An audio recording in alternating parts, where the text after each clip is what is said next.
Tu peux remettre la photo du... Bon matin, merci à tous d'être avec nous. Non mais on va parler fort, on va essayer de parler fort pour ne pas avoir besoin de micro.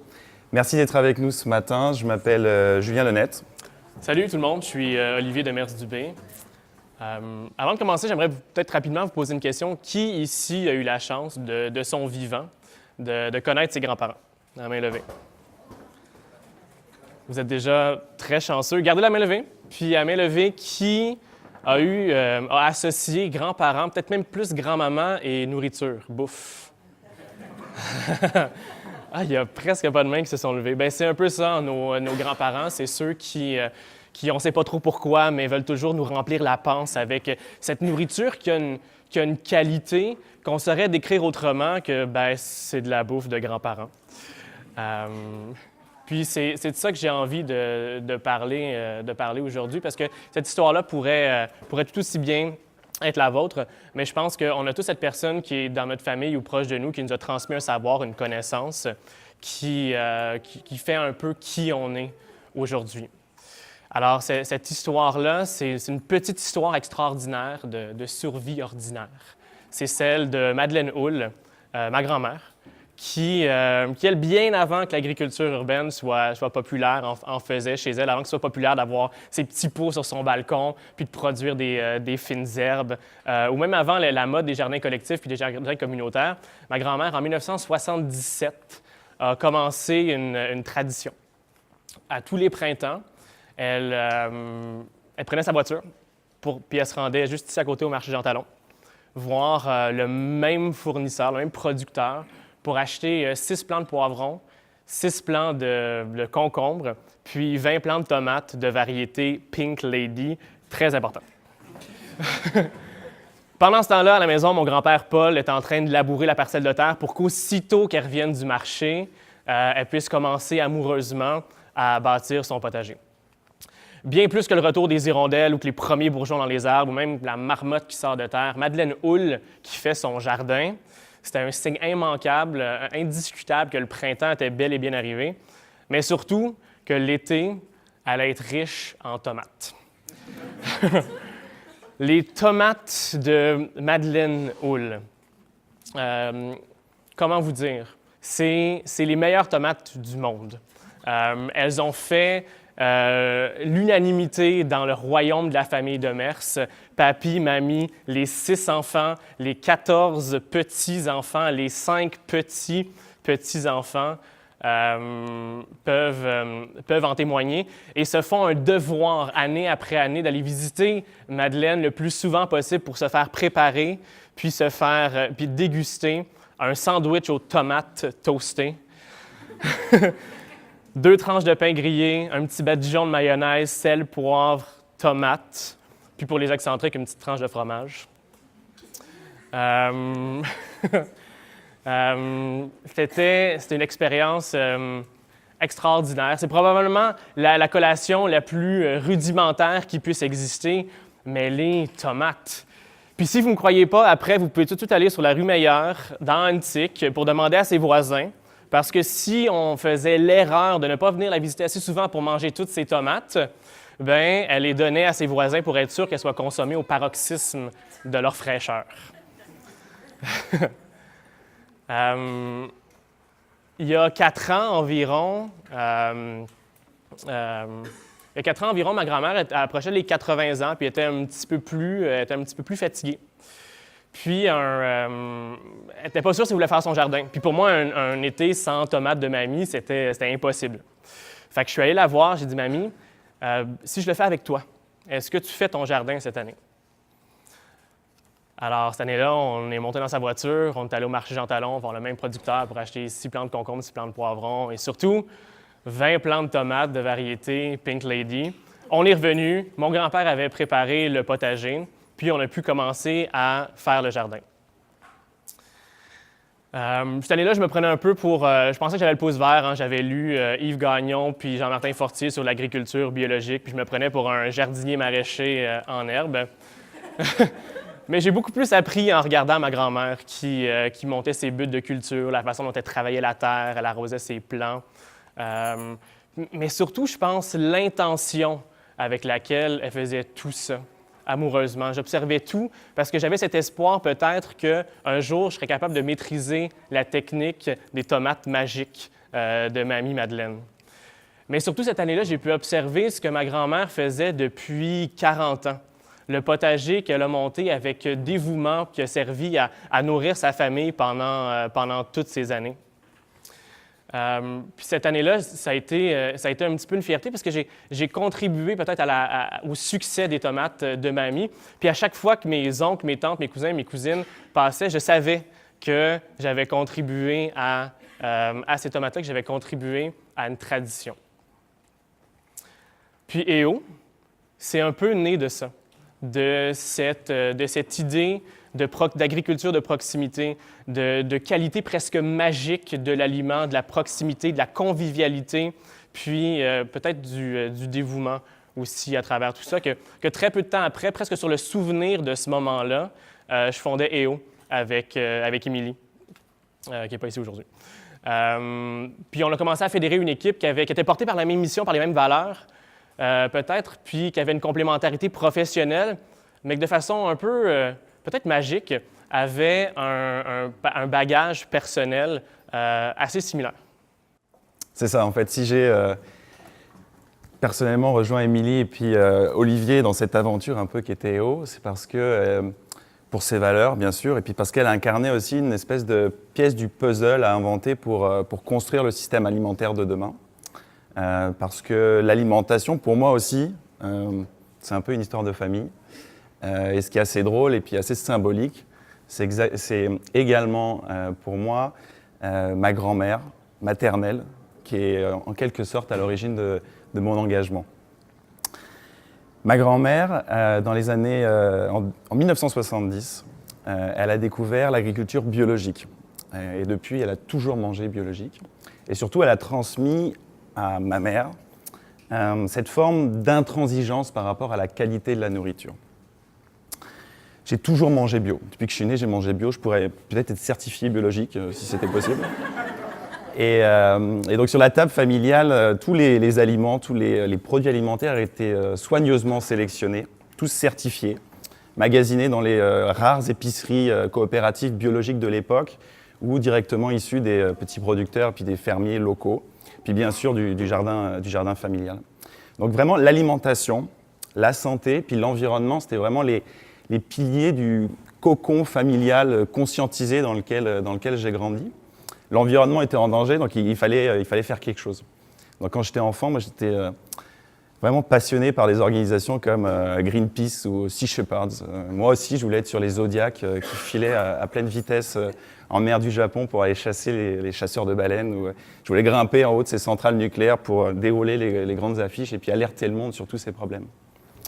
Puis en grandissant, un peu plus tard, j'ai aussi fait face aux inégalités sociales où je me suis pris un peu dans la figure quelques grandes injustices humaines, alors que ce soit dans la campagne française dans laquelle j'ai grandi ou en Afrique de l'Ouest aussi, au Cameroun notamment, où j'ai commencé ma vie professionnelle. Et c'est un sentiment assez fort de voir toutes ces menaces pour l'avenir. On voit ces grands défis environnementaux, toutes ces injustices sociales. Des menaces qui planent au-dessus de un peu toutes les valeurs qui m'avaient été transmises. Puis en cheminant, je me suis rendu compte que dénoncer des problèmes, dénoncer ce qui ne va pas dans la situation actuelle, c'est extrêmement important. C'est une première étape. Mais il est crucial d'aller plus loin, de construire des alternatives, de proposer des solutions positives pour l'avenir. Et puis c'est là en fait où nos engagements, nos valeurs, à Olivier, à moi et puis à tout le reste de l'équipe d'EO, nos engagements se rejoignent. Ils se rejoignent dans le fait d'aller justement surmonter un peu cette peur ou cette inquiétude par rapport à l'avenir, inquiétude qui est justifiée, la surmonter pour passer à l'action. Et donc EO, c'est un peu notre proposition d'alternative. Ouais. Puis la façon dont ça s'est structuré au départ, ça a été à travers, un peu comme Sarah l'a dit, une technologie. Moi, j'animais une émission de radio qui s'appelait Montréal par la racine. On parlait beaucoup d'agriculture urbaine. J'ai rencontré un paquet de monde, des scientifiques fous, entre autres, qui m'ont mis en contact avec l'aquaponie. Et j'ai décidé de m'y plonger parce que ça m'apparaissait comme une potentielle solution à tous ces enjeux, parce que extrêmement porteuse. L'aquaponie, un peu comme Sarah l'a dit, c'est des poissons, c'est des plantes, c'est complet comme système alimentaire. On a nos protéines, nos fruits, nos légumes, mais aussi, ça permet d'utiliser à peu près 80 moins d'eau qu'en agriculture conventionnelle, presque pas de rejet de l'environnement, virtuellement rien, pas d'engrais, pas de pesticides. Mais en plus, comme c'est malléable, on peut monter en verticalité, produire au moins 10 fois plus de nourriture par mètre carré. Et comme on peut le mettre dans des conteneurs ou même comme des lieux comme ici, ça permet de produire 12 mois par année, même au Québec. Alors tout ça s'est matérialisé après plusieurs années de travail l'année dernière, le 15 juin, lorsqu'on a lancé la première ferme verticale en aquaponie du Québec, juste ici au marché Jean Talon.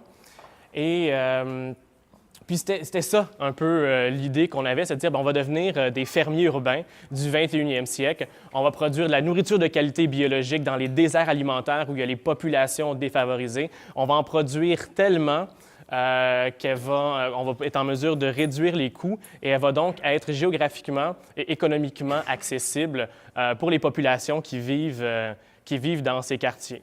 C'était ça le plan. Mais le lancement s'est produit. Puis, il y a eu une attention médiatique presque inespérée, radio, revues, journaux, télévisés, tout ce qu'on veut. Puis, ça en soi, c'était le fun, mais c'était le fun parce que ça a vraiment permis d'envoyer une espèce de message, puis ça a créé une mobilisation autour de cet outil ou de cette ferme qui était l'aquaponie. Puis, ce qui est arrivé rapidement, un peu de façon inattendue, c'est qu'on est venu cogner à notre porte. Un représentant d'une communauté dont on va parler dans quelques instants, qui est venu nous dire, bien, écoutez, c'est le fun qu'on puisse acheter ces produits de qualité biologique pas chers. Mais en réalité, nous, ce dont on aurait peut-être besoin, c'est de savoir comment jardiner, comment pêcher. Ce qu'on aimerait, c'est une ferme. C'est pas juste les aliments. Puis c'est quelque chose qui m'a parlé parce que j'avais été habité il n'y a pas si longtemps que ça par ce sentiment quand ma grand-mère, avec ses tomates, je pouvais aller chez elle un peu quand je voulais, puis j'y avais accès. Mais j'ai eu ce sentiment, à un moment donné, oui, mais si je veux que ça perdure, si je veux gagner une forme d'autonomie par rapport à ça, si je veux que ces secrets ne partent pas avec elle, bien, il faut que j'apprenne moi aussi à le faire. Puis on l'avait déjà en tête, puisque la mission sociale, pour nous, c'était important. Mais là, il est arrivé un autre truc.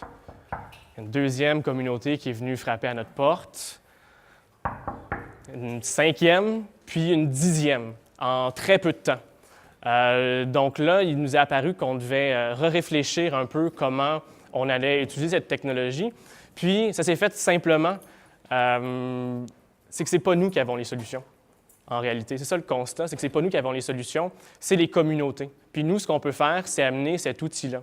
Alors, au lieu de dire, on a l'aquaponie peut produire tant et les communautés pourront en profiter de telle façon, bien, on s'est mis à écouter les communautés, leur réalité, à les accompagner là-dedans, puis à adapter la technologie pour qu'eux puissent en profiter, puis gagner une forme d'autonomie. Exactement. En fait, il y a différents types de communautés qui nous ont approchés, toujours avec cet objectif, effectivement, de venir répondre à des problématiques locales qu'elles ont d'un point de vue alimentaire, social, économique, pour beaucoup de raisons différentes.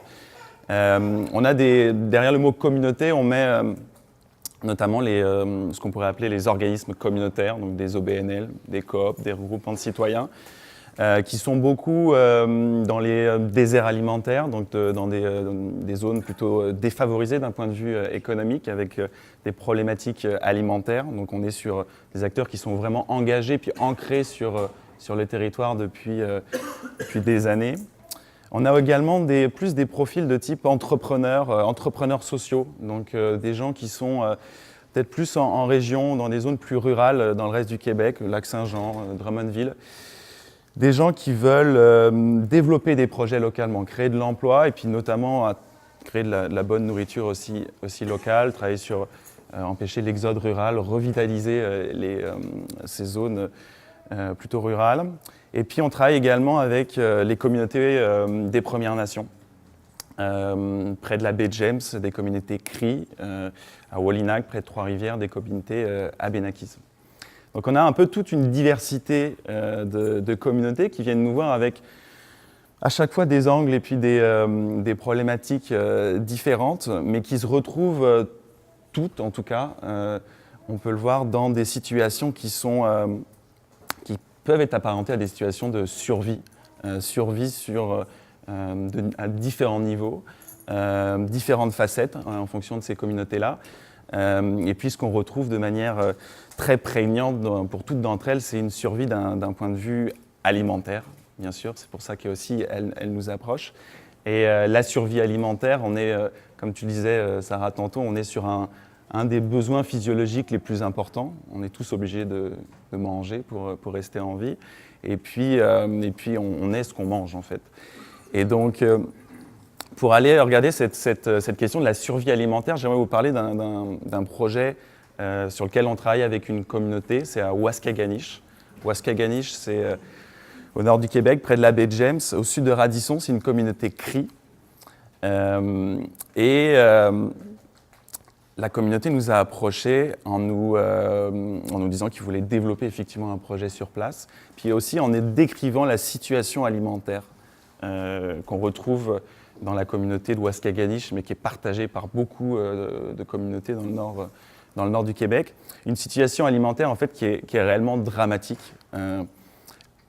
Pollution autour de la communauté, c'est-à-dire que les rivières, les lacs sont pollués, ça a des impacts bien sûr sur les poissons, sur toutes les gibiers, sur les orignaux, c'est-à-dire que pour aller chasser, ceux qui peuvent aller chasser pendant la saison de la chasse dans la communauté de Waskaganish, ils sont obligés d'aller chasser en Ontario, parce qu'ils ne peuvent pas le faire près de Waskaganish, il y a de la pollution, des métaux lourds qu'on retrouve dans le gibier. Et puis sinon, pour les produits frais, les fruits, les légumes, dans les rares supermarchés, épiceries, soit les tablettes sont à moitié vides, soit les produits qu'on retrouve, c'est assurément des produits du Mexique, de la Californie, et puis qui sont d'une qualité mauvaise, à moitié maganés à cause du transport, et puis surtout qui sont extrêmement chers. Un chou rouge, 13 pièces, une laitue, 9 pièces. Quand on est dans une situation économique, en tout cas quand on n'a pas beaucoup de moyens sur place, c'est hors de question de pouvoir s'acheter ce type de produit. Donc une situation alimentaire qui est réellement dramatique, mais ce dont on a été témoin aussi en travaillant avec le conseil de bande, avec les différents acteurs locaux, c'est qu'en parallèle de cette situation qui est extrêmement lourde et puis une vraie question de survie alimentaire, nous ce qu'on a ressenti puis ce qu'on a vu avec les acteurs avec qui on a travaillé, c'est une réelle énergie, une vitalité extraordinaire pour venir changer les choses, trouver des solutions justement à ces problèmes. Et puis ça fait un pied de nez assez fort à beaucoup de stéréotypes qui peuvent exister. Et ça, ça nous porte aussi. Et puis ça se retrouve aussi dans notre mission, le fait de se dire on ne connaît pas les réponses. Les réponses, elles sont connues par les gens qui sont locaux, qui vivent et qui travaillent sur place, qui connaissent bien les problèmes, donc c'est eux qui vont trouver les solutions. Par rapport à la question de la survie alimentaire, c'est vrai qu'on voit très bien la problématique dans le nord du Québec. Elle est vraie aussi dans des zones comme les centres urbains, comme ici à Montréal ou le reste du Canada, parce que la santé, c'est au cœur de la survie alimentaire. Bien se nourrir, c'est aussi se nourrir d'aliments sains. Donc je ne vais rien vous apprendre effectivement en disant que les produits alimentaires qui sont issus de l'agriculture conventionnelle, industrielle, ils sont pour beaucoup bourrés de pesticides ou d'agents toxiques qui viennent avoir un impact aussi sur la santé. Et donc on peut se poser de la question on voit bien une situation dramatique ou une situation catastrophique qui a un impact sur la survie, mais on peut penser aussi aux catastrophes un peu chroniques dans le temps. Pour rester en vie, il faut faire attention à toutes ces petites... Il y a une phrase de Pierre Rabhi, philosophe et agriculteur français que j'aime bien, qui dit avec tous les produits chimiques qu'on consomme tous les jours, quand on commence un repas, il ne faudrait pas se souhaiter bon appétit, mais il faudrait souhaiter bonne chance. Donc, voilà, juste pour... ouais, c'est ça. Pour continuer sur la survie alimentaire, ce qui est partagé en fait, que ce soit dans le nord du Québec, ici dans les centres urbains ou partout dans le reste, la survie alimentaire, en fait, elle passe par le fait de reprendre la main sur son alimentation, le fait de pouvoir produire soi-même. Donc la survie alimentaire est vraiment intrinsèquement liée à l'autonomisation. L'autonomie, c'est quelque chose qui est important aussi dans une autre problématique qu'on pourrait appeler de survie qu'on a au Québec, c'est toute cette question d'exode rural. On a un projet en ce moment aux abords du Saguenay-Lac-Saint-Jean avec un promoteur, un citoyen en fait, qui, pour conserver son aliment, on va l'appeler Monsieur Tremblay. Qui s'appelle comme ça ou pas, c'est conservé.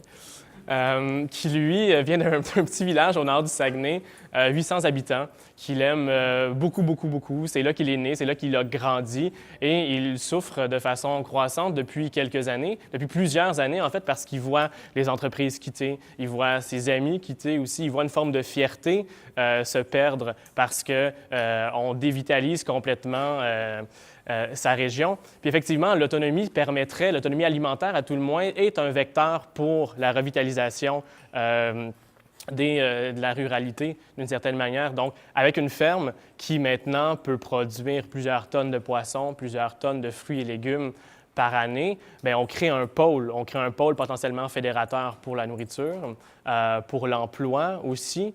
Puis quand on a 800 habitants puis on produit autant de nourriture, bien, non seulement bien, on se nourrit, on est moins dépendant de l'extérieur, on peut commencer à bâtir à l'interne. Puis il y a aussi un paquet de projets satellites qui peuvent émerger de la nourriture, traiteurs, restaurants, transformation, transport.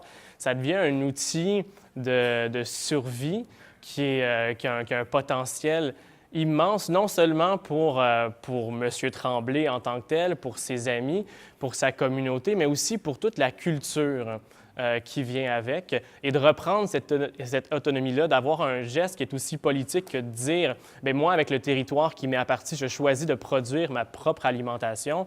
On assure une sorte de mémoire, une sorte de pérennité qui est alimentaire, mais qui est aussi très culturelle, d'une certaine manière. Parce qu'en fait, la survie alimentaire, elle est intrinsèquement liée à la survie culturelle.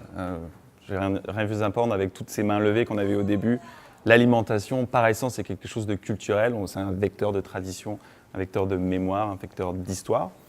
Et petite anecdote qu'on a avec une communauté abénaquise à Wallinac, pour le coup. Là, on a pu être témoin un peu réellement de cet aspect culturel de l'alimentation, puis dans la survie alimentaire, avoir la survie des traditions.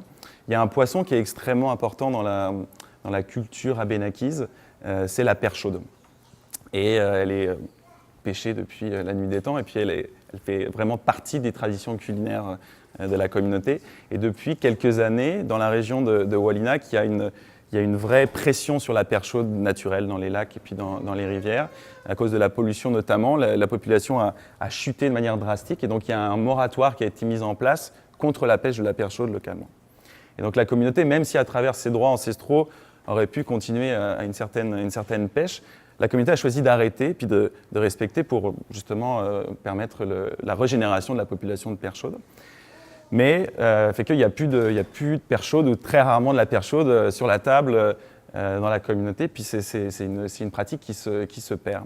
Et donc ils nous ont approchés, ils sont venus nous voir pour justement travailler sur une ferme aquaponique qui permette la production de perche chaude dans ces fermes aquaponiques, et pouvoir réintégrer la perche chaude dans les traditions culinaires sans venir mettre en danger la population naturelle.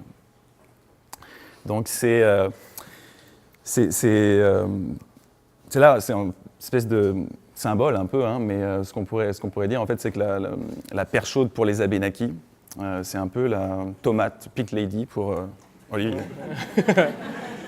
C'est vrai. Donc on parle de survie, on parle de culture. Je pense qu'aussi on peut parler de survie de la culture d'une certaine manière. Et la culture, c'est un effort de mémoire. C'est un effort de mémoire qui est individuel puis qui devient collectif. Ça n'a pas besoin d'être un gros combat, hein. Ça peut être un petit devoir quotidien d'effort de mobilisation ou de passage à l'action. Ça s'est traduit chez Julien par sa grand-mère qui a décidé de ne nourrir sa famille qu'avec de la nourriture biologique, ou chez la mienne avec ma grand-mère qui a décidé de faire son potager pour nourrir sa famille, cette mémoire-là. Mais la mémoire, c'est aussi quelque chose qui est fragile. Puis c'est peut-être là le plus grand défi, ou je dirais peut-être même notre plus grande responsabilité. Ma grand-mère, aujourd'hui, elle fait de l'Alzheimer. Les symptômes se sont déclarés très peu de temps après qu'on ait fait le jardin ensemble, puis se sont développés de façon assez fulgurante. Elle est restée lucide assez longtemps pour pouvoir être là le jour où on a lancé la ferme l'année dernière. Mais si vous lui demandez aujourd'hui, elle s'en souvient probablement plus. Puis si elle se souvient probablement plus non plus qu'on a fait le jardin ensemble il y a 4 ans. Donc la mémoire, c'est aussi une question d'opportunité saisie. S'il y a 4 ans, ce moment-là n'avait pas été créé où j'avais jardiné avec ma grand-mère, où j'avais pu observer, elle avait pu me montrer ses techniques, sa culture, pourquoi elle faisait ça, comment elle faisait, puis qu'est-ce qui donnait ultimement ces tomates magiques. Mais peut-être qu'ultimement, ce savoir-là n'aurait pas survécu. Mais c'est correct parce que pendant 40 ans, elle a fait ce devoir-là de transmission alimentaire. Puis, à cause de cette journée-là, il y a une partie qui va survivre. Son devoir est fait. Puis maintenant, nous, aujourd'hui, on essaie de faire le nôtre. Merci.